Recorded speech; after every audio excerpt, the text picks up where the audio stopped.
Now, when we program women in the gym, we will start them off exactly the same way we start off men. We teach them how to squat. We work them up to a heavy set of 5, and then we will repeat that set of 5 for the first workout twice. 3 sets of 5. And we do the same thing for all the lifts except for the power clean, which gets triples because they're more technique dependent, and fatigue cuts into a power clean more than it does into a squat or a deadlift. All right, and they're going to do that for a while.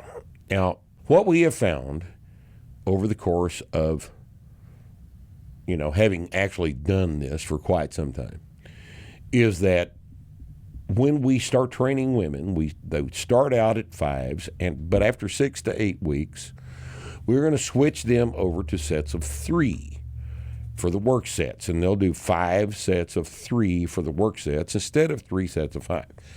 Because a triple represents a heavier weight than a set of 5, and since women are not recruiting as many motor units into the work as are men, the heavier weight is a more effective strength stress than is a weight that would be able to be lifted for a set of 5. Now, is that a clear explanation? Sure. Yeah, and there's no clock. It's because it's different for everybody. So there's no LP starts today, hit the timer 6 weeks from now, you go to 3. No. It's handled.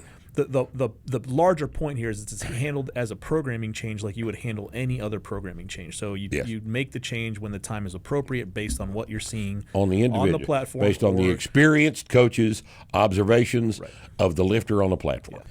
The other point, back to the original question of starting strength for women, this concept that we're talking about now, the neuromuscular efficiency deal, is the only one that matters in the novice phase. Yes. Right? And going into the intermediate phase. Everything else that you can think of that when someone asks the question, is there a starting strength for women, all of the individual situations with hormones and with their individual issues on a monthly basis and how they react to those things and how their training reacts to those things and so on, right? All of that stuff doesn't matter in the first 4 to 6 months of training typically. No. You don't even notice it. No, it really doesn't. You don't even notice it. So again, the point is that all that becomes individualized. So in other words, there's no way for you or anybody else to cover every possible scenario and say, here's a template for training women that encompasses all of these things. But the neuromuscular efficiency thing, absolutely, it has to be there. It has to be considered. Right. It must be considered first and foremost after that initial period of easy progress that everyone makes when they first start lifting weights.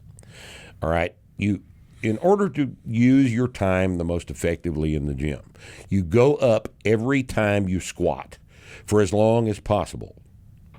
Now, what this means practically is that men will go up every time they squat sets of 5, 3 sets of 5 for several months.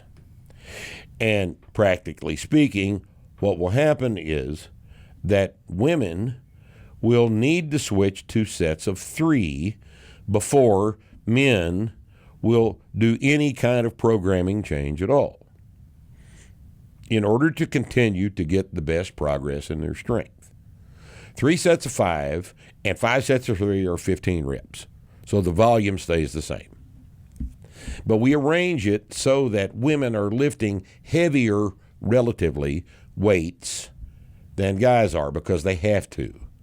Because for a female, a heavy set of 5, listen carefully to what I'm going to say to you. For a female, a heavy set of 5 is not as heavy as a heavy set of 5 for men. Yeah, right? That may sound odd, but that's the best way to describe it. It's helpful to give equivalence. So the set of 5 for a guy is equivalent to a set of 3 for the female. A set of 5 for the female is probably like a guy trying to do 8s or 10s. 8s or 10s. That's the same. Exactly. The same effect you get. Exactly. And 8s or